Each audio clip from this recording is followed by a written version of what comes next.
So I finished Classroom of the Elite Volume 1 in 2022. Yes, I've just gotten into Classroom of the Elite. Now, this is something that's been around for quite a while. People have been hyping up for years. And if you even look at my channel, I did a video on the fact that I got the first volume a few months ago, but I actually didn't read it until recently. And now I have finished the first volume of Classroom of the Elite, so I decided to do a video on my thoughts. And yeah, without any further ado, let's just jump right into Classroom of the Elite Volume 1. This is basically going to be a review, my thoughts on the characters in this volume, and yeah, without any further ado, let's just jump right in. All right, so as we know, one of the first characters we're introduced to was Koenji on the bus, and I gotta say, this man is freaking hilarious. Like, this guy is funny. So we're gonna start off with my thoughts on Koenji in Classroom of the Elite Volume 1.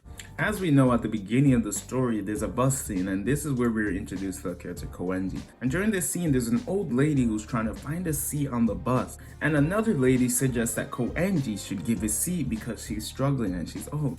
Koenji expresses that he has no obligation to give his seat away, because at the end of the day, it's his choice. He determines whether he's the one who's going to move off the seat or not. They can't drag him off the seat. He's not doing anything illegal. He's allowed to sit there. So the lady decides to keep nagging on. As we know, she's like, give the seat. Give the seat. And Koenji continues to say, though it wouldn't be inconvenient for him to stand up, he still explains how it would require more energy for him to stand up rather than just him staying where he is seated. So this is his argument to why he's not giving a lady her seat. And I'm like, yo, what? We starting off with some drama right off the bat. I mean, I gotta say, this guy is fucking, bro. This guy is funny. I'm like, okay, I get his logic. He's a bit of an asshole, but he's definitely an entertaining character, and he has a huge ego, which is something that makes him maybe annoying to some people, but I find this a very attractive trait, because he's not just a stupid character who has a huge ego, but rather he's intelligent. And what I like about him so much is that he has the skills to back up what he says. He's also part of some type of huge company, his father's company. He's supposed to take over his company. He also expresses that. So this guy's actually a big shot, and he's really about it. I mean, he's not just talking shit. He's not just acting cocky. It's not a facade. He truly believes he is on top, and he has the skills and intelligence to back it, which is what I love about this character. And there's even a point where they're arguing, and the lady expresses that Koenji should listen to his superiors, but then he responds with something like, yo, we look at Escanor or something, but like, he responds with like, superiors? Isn't that a word only used for those who are of higher status? Yes, you're older than me, but that does not mean you are my superior. I'm like, oh, this man is talking heavy. This man is talking heavy, man. Don't play with my nigga Koenji. I'm like, okay, yo, we just starting the story. This might be the best character. But yeah, Koenji. And then throughout the story, you know, Koenji is pretty much an asshole. He doesn't really care about anyone in his class. You know, he's the protagonist in his mind. He don't care about other people's opinions. And he just does whatever he wants. He sits on his desk with his legs out. And I just gotta respect how free this man is. This man, I'm a Koenji fan. I'm not gonna lie. I'm a Koenji fan. And this man was pulling girls in the older classes. There was a scene where Ayanakouji goes to the Starbucks or whatever it is, their version of Starbucks, the cafe, and then he sees Koenji with upperclassmen females. Not only is this man elite in intelligence, supposedly elite in appearance. I don't know how he be. I think he's like blonde. I don't know. His appearance is it is what it is. He gets a big girl, so he's elite in appearance, and then physically elite, and then he's bagging older females. Koenji, this nigga is sick. I like him. But yeah, that's gonna pretty much conclude my thoughts on Koenji. He didn't really play a huge role in the plot in this book, but I'm just excited to see more of him. And yeah, man, that competence, it's attractive. It's attractive. It's attractive as a reader. It makes me attracted to him as a character, because I'm curious on what type of interactions this character will have with, per se, a Class A member, because Class A believes they're on the top. So what does someone like Koenji, who believes he's on the top, look like if he clashes against somebody in Class A? Like, I would like to see maybe like a Horikita's brother and Koenji. That would be a pretty sick clash. I gotta say, I'd love to see like this. A lot of certain character interactions I'd love to see, but Damn, I've been talking about Koenji for a little too long. Let's move over to the next character. Then the second character we're introduced to, the person who tells Koenji he should get off his seat. The girl who wants to be, you know, friends with everyone. Kushida. Kushida, you know, Kushida's she's a mixed bag because we know about Kushida. She's a lunatic, but Kushida at first, I thought she was a pretty cool character. You know, she's your typical nice girl trying to be friends with everyone, doesn't really want to hurt anyone.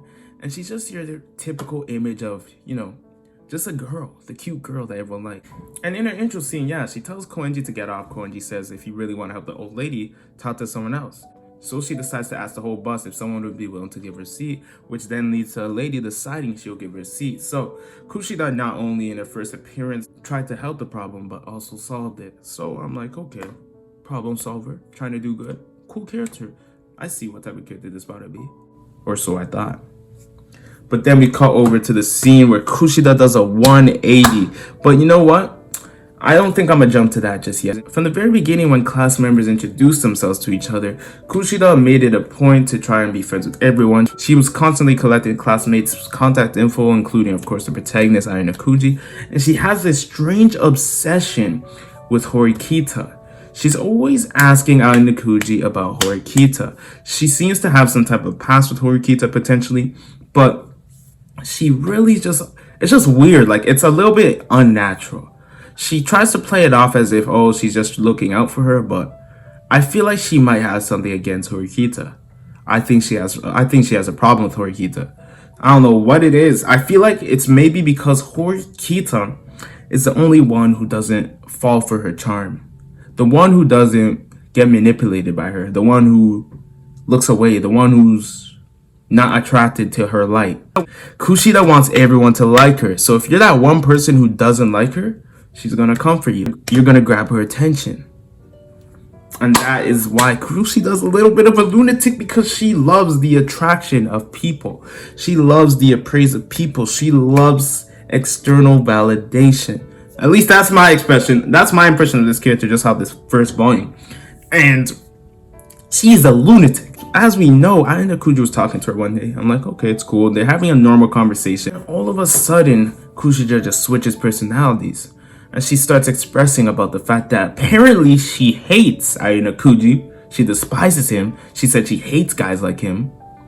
And then she also tries to frame this man. She tries to frame this man for sexual assault. I'm like, okay, we're done. We're done. We're done with her. We're done with her. This is what she's doing? I'm like, damn, what the fuck? This is what she's doing? I don't know what's wrong with her, but she has a total different personality, which just shows that she's extremely fake. She's extremely fake to appease to others. As I said, she seeks external validation. She struggles with something on her own. And yeah, she's the fakest character in the story. I hate Kushida. I'ma keep it a buck. If you're that fake, nah, we not messing with that. And yeah, Kushida, you know, I can't ignore how useful she's been and how helpful she's been in the story, though.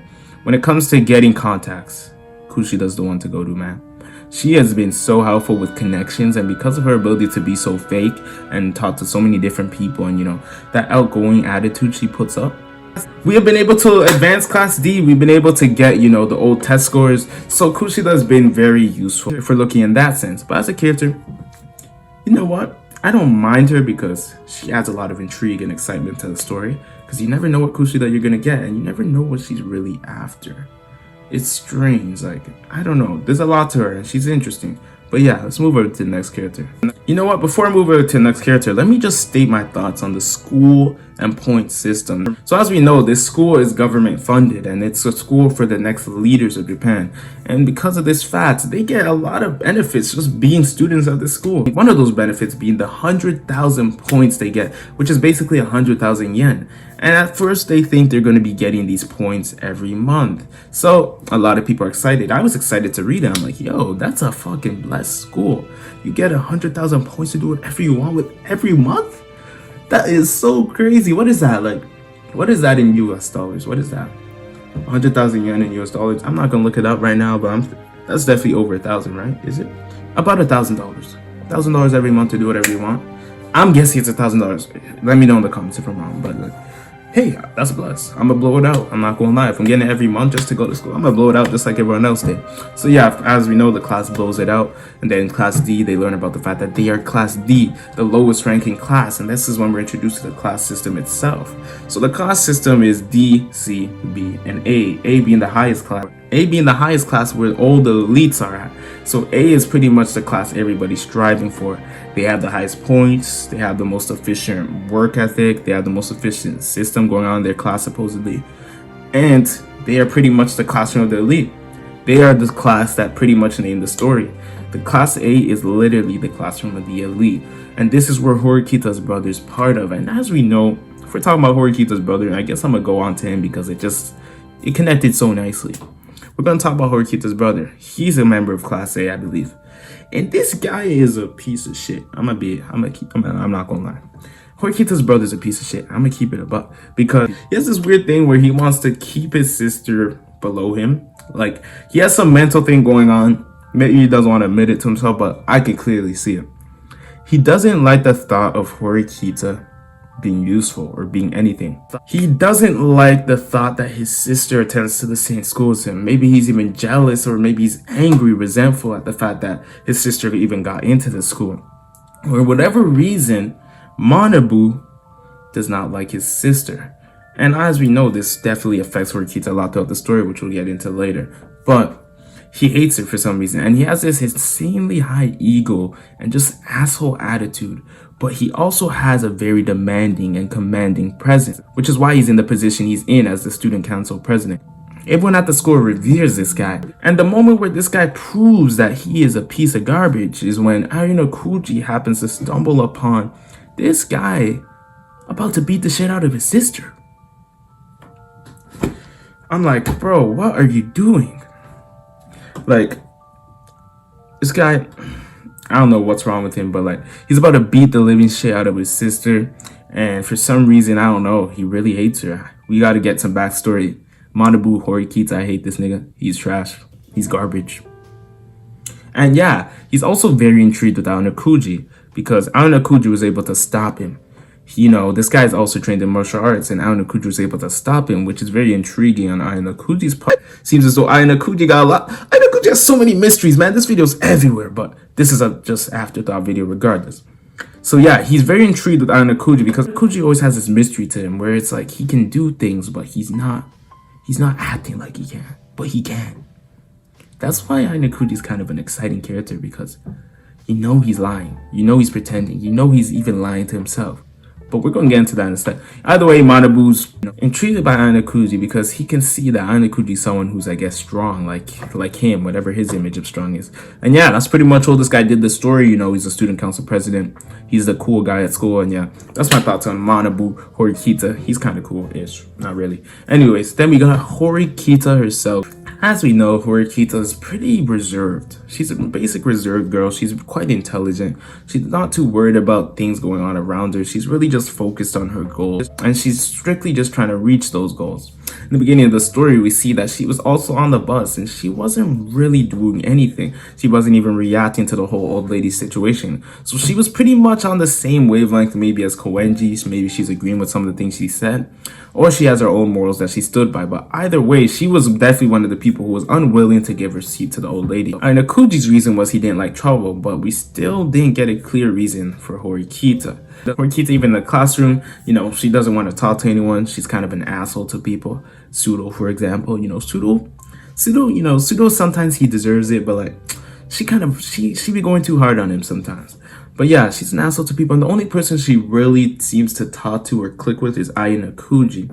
Her and Ayanakouji seem to have quite a bit of similarities that even they don't seem to realize, but other characters do. Other characters seem to realize, like, yo, you two are the only two people that talk to each other. You're the only one who's really able to connect with Horikita. And I feel like these two, they make kind of a bit of a dynamic duo, but this is mostly about Horikita right now. As a character, I think she's pretty intriguing so far because, you know, she has the whole conflict with her older brother who treats her like shit, and she's trying to pretty much impress him. She's trying to show her older brother that, no, I'm not just your little sister who's gonna be weak. I'm strong. I'm gonna prove to you that I'm strong. And for some reason, as we know, Manabu gets annoyed by this. So, you know, I'm rooting for Horikita, man. I want her to win. I want her to show what she can do. And she's gone through quite a bit of character development as well in this story because, as we know, beginning she doesn't want to talk to anyone. And as problems unfold that affect the entire class, we see Horikita begin to take action in these scenarios. For example, when they reveal the whole point system and how certain things the class has been doing is dragging down points, how these guys need to study, get their grades up so they can get their class points back up. She took initiative to get Sudo, Ike, and Yamauchi a study session so that she can get the class's points up because this is something that now affects her. But in doing so, not only did she start to open up to other people, but she is also starting to learn how to be a better person, how to be a good classmate. You can tell she doesn't admit it, but she's getting closer to people she can maybe even call friends one day. And I mean, I've been loving to see it. The study sessions, a lot of interesting things. Sudo with his temper, we're going to talk about Sudo. But Horikita's a great character. Volume 1. Taking all this shit I'm saying is just off of Volume 1. Yeah, Horikita, great. There's so much more. I barely scratched the surface, but this video is already long as hell. Let's keep it going. Since we're talking about Horikita, you know what? No, I'll save Ayanakouji for the end. We'll move over to Sudo. Alright, so my thoughts on Sudo this book. Sudo's the troublemaker. This guy is literally the definition just of the... He's the class's problem. That's what he is in Volume 1, or so far. Sudo is the class's problem. You know, he's a basketball player. He's one of the best basketball players in the school, which definitely makes him a little bit... gives him a bit of an ego, I'd say. I'd say he doesn't... I understand it, though. As males, like, if you excel in a sport, you have this ego. And you just don't care about anything else. I was like that, too. You don't care about school. You don't care about class. You're like, yo, when's the next meet? When's the next game? That's all you're worried about. You're only worried about the next game. You think you're going to be freaking in the Olympics or whatever. And I can actually relate to this side of Sudo. Sudo doesn't care about anything. He doesn't care about school. He only cares about grinding basketball. And this is something that is, you know, it's a double-edged sword. To the detriment of his class, Sudo pretty much does whatever he wants. He ends up talking in class, sleeping in class. And this obviously, as we learn later on, starts affecting the class's points, which causes the class to resent Sudo, which causes the class to blame Sudo. And not only is Sudo reluctant to do academics, he also has a huge temper problem. And as we know, temper problems in anime, trouble, especially in a school setting. If you have temper problems at school, you're always sent to the office. You're just always gonna have problems. You're always gonna have problems. And Sudo's an example of this. Sudo's constantly getting into fights and conflicts and is never really keeping a cool head. And this is a trait that causes people to hate him. But Sudo does have a lot of redeeming qualities. To me personally, he has a good heart. I like his passion. The only times he gets mad is when people come for him. That's the one thing. I'll give him credit. He doesn't attack people. He only reacts. He reacts because people attack him. People are attacking his character. People are attacking things that are important to him. So he reacts by firing back. Now, this is obviously not a good trait, but I definitely enjoy Sudo as a character because of this fact. I love characters who get riled up. It's just entertaining. It's just exciting. It's like, yo, it's like these characters get riled up for you. So other characters who are just as mad as Sudo can pretty much use Sudo as an outlet for their emotions because Sudo will be the one to pretty much lose his shit, show the emotion. This is a trait I feel like can even help Ayanakouji potentially learn more about emotions because this man, he feels emotions, but I don't know, man. He feels like a sociopath sometimes. But either way, Sudo, I love Sudo. You know, he was able to overcome his whole not wanting to do work. Thanks to Horikita, Sudo was able to stop being lazy and finally get on his grind and do his work because Horikita was able to give him that push. Horikita doesn't really play games. She's not nice. And that's what Sudo needs. He needs somebody to one-up him, somebody to put him in his place. And though he gets mad sometimes, he eventually started feeling feelings towards Horikita because of the way she helped him. Because she stayed on his ass to make sure he would succeed, to make sure that he could get the grades he needed to get so the class could succeed. And man, Sudo learned his lesson, man. He learned that, you know what? I gotta stop being as selfish as I've been. Horikita taught me this lesson. And you know what? I should start considering how my actions affect the class just a little bit more. Obviously, he's not going to change in a day or two, as Horikita said. But it's definitely a step in the right direction. And then to quickly go through just Class D and my thoughts on Hirata and Class D as a whole. Class D, you know, cool class. Ike, Yamauchi, these guys are just pretty much the trolls, the clowns of the class, as they say, the stupid trio. And you know, they're comedic relief. You know, you have a lot of funny scenes. They're perverted. They're your typical school anime perverts or whatever. You know, the main characters are best friends who are dumb. But you know, I enjoy their characters. I like Ike. He's pretty funny. Yamauchi, funny. They're obsessed with Kushida. Lame. I hate Kushida. So, and yeah, they're pretty basic characters. I don't really got much to say aside from they're funny and they're great comedic relief to the story. And then we talk about Hirata. Hirata's a pretty cool character. He's pretty much he's like the pillar. He's the pillar of the class. Hirata pretty much holds the entire class together. He's that strong pillar who's kind, you know, he's noble. He's kind of too kind. He's too perfect. He's too perfect. He's the image of the guy who seems to have it all. Hirata seems to have it all. Seems to have it all figured out. Seems to have it all. There's rumors he's dating Karuzawa, I believe her name is. And I mean, like, yo, the school year just begun and this guy's already begging, I think, the hottest girl in or he's already begging one of the most popular girls in the class. So it's like, huh. But aside from that, character-wise, I haven't really felt much depth to his character just yet. But I'm trying to think if there was any moments. Not really. Hirata's pretty cool, but I haven't really felt anything too crazy. He's just a nice guy trying to keep the class together. And I definitely appreciate some of it. I appreciate his efforts too, even as a reader. So yeah, that's pretty much my thoughts on Hirata and Class D. Aside from that, there wasn't really any crucial characters in Class D aside from Yamauchi, Ike, Sudo, Hirata. Yeah, everyone else, like, and of course Kushida I already talked about.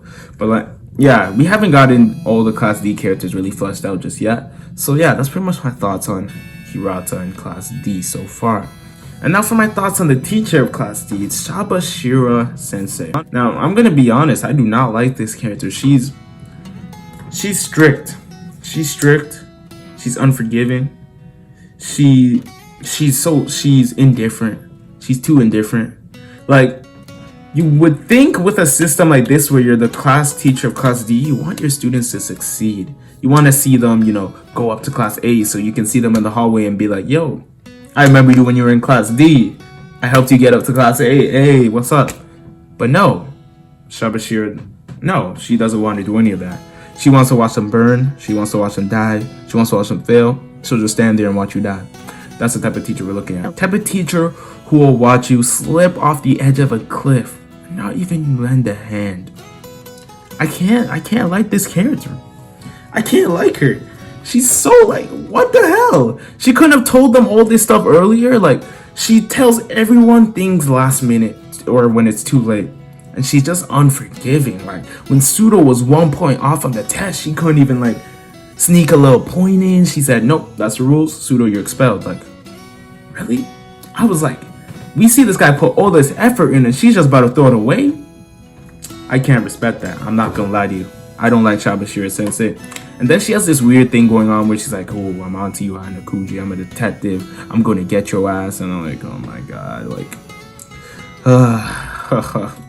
And then lastly, we have Ayanakouji himself, the most mysterious character. Funny that he's the protagonist, yet he's so mysterious.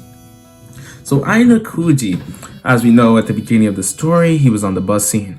He was also agreeing with Koenji. He claims he doesn't want trouble, and you know, we all know this is bullshit, but he is an interesting character. Because not only is he a mystery to the people outside of himself, he's a mystery to himself.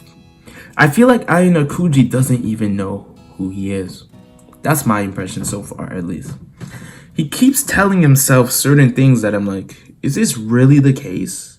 Or is Ayanakouji just telling himself this? Because like when he helps people, for example, if he helps someone, he says he's doing it for his own benefit or to make his life easier or so that his life's not difficult or so that he doesn't stand out. But in the process of helping others, he's standing out. So he's literally contradicting himself. He's constantly contradicting himself. This guy doesn't make any sense. And then, like, aside from that, you know, he seems like a normal guy. You know, he's a little bit horny. He's attracted to women. And this, that. But, like, he's a mixed bag. So, for the most part, he's a normal guy. There's some relatable aspects to him. And then there's some moments where you're like, damn, I feel bad for this guy too. And he feels like a real character for the most part. But then when you see things like when Chabashira revealed that he purposely scored 50% in all of his tests. This was when I was like, yeah, this man is different. This man built different. He's pretending like he's a normal student. He's trying to camouflage in, but he's built different. So for some reason, this guy decided that he was only going to place 50% on each score. But even by doing that, he doesn't understand, or maybe he does. You're standing out. Why would you do that? If your goal is not to stand out, why are you placing 50% on everything? Make it look more natural. This character is so confusing. He doesn't make sense. Ayanakouji doesn't make sense. He contradicts himself. And yeah, I mean, I think the real thing he really wants is connection. That's Ayanakouji's thing. He seeks connection. He seeks connection with people. He doesn't admit it to himself, or maybe, no, he does. To some extent, he admits it. But he seeks connection, camaraderie, friendship. This is something he's always striving for, whether he believes it or not. Everything he does is for that purpose. He wants to live a life where he can enjoy his high school life, his high school years.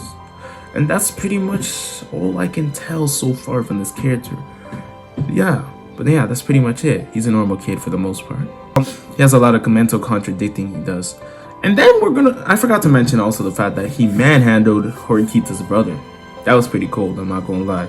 I don't know what type of martial arts Ayanakouji learned as a kid, but like, he's built different. And I'm excited to see what happens with this character. But yeah, that's gonna be the end of this video, man. This video got long. That's the end of Clash of the Elite Volume 1 and all my thoughts. Oof. Let me see if I missed anything. And yeah, that's pretty much all my thoughts on Clash of the Elite Volume 1. This was exciting. This was fun. This was great.